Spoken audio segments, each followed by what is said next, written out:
नमस्कार, मी बालाजी अशोक बेंडके। आज आपल्या वडोळ नागनाथ येथे जे महामार्गाचं काम होत आहे रस्त्याचं,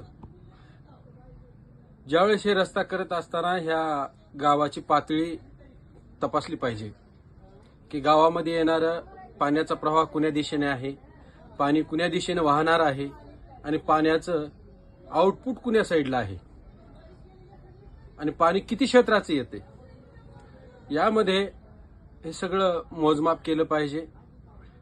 ह्या कोणत्याही गोष्टी इथं सिद्ध झाल्या नाहीत आणि तपासल्या पण गेल्या नाहीत। आम्ही मागे आंदोलन केलं होतं की गावचा रस्ता मोठा असावा, हे सगळ्यासाठी आहे। आमचा हेतू नव्हता की ह्याचे कुणाचेही घर पाडावे आणि रस्ता मोठा व्हावा। जे अनाधिकृत आहे, जे अतिक्रमण आहे, याच्यावरच एक प्रकारचं मोठा रस्ता होण्याच्या उद्देशानं आम्ही एवढंच म्हणलं होतं। असो, ते ग्रामपंचायतला मान्य नव्हतं, ते ग्रामपंचायतनं सहकार केला नाही आणि हस्तक्षेपही केलं नाही। अतिक्रमण आणि लँड माफियालाच ग्रामपंचायतनं सहकार्य केलेलं आहे। धन्यवाद। काही अडचण नाही, आम्हाला स्वीकार आहे। पण आजचा विषय असा आहे,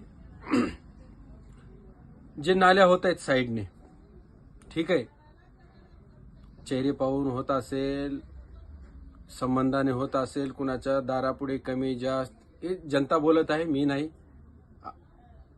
जनतेचा विषय आहे।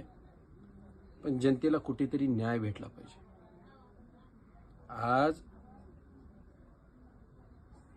जे फ्लॉटिंग झालेली आहे या सटवाईच्या रानामध्ये, त्या फ्लॉटिंगच्या मध्ये वस्ती नवीन बसलेली आहे आणि तिथं जे पावसाचं पाणी बाहेर येणारा मार्ग आहे, त्या बाहेर येणाऱ्या मार्गावर 1 मीटरने उंचीवर नाली जर बांधली तर त्या वस्तीचं पाणी जाणार कुठं?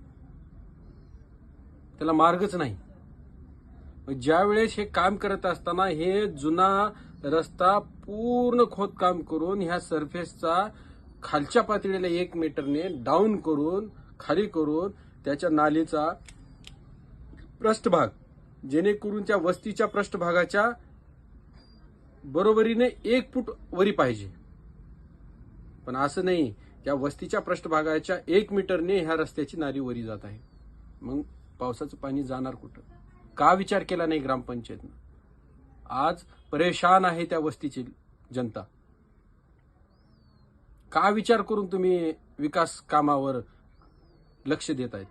कोणता विकास काम? एखाद्याला आयर करायचं म्हणजे भोंगळ करून आयर करायचं का? त्याला नग्न करून आयर करायचं का? ही रीत नाही। योग्य ते ज्या त्या वेळी उपचार केला पाहिजे।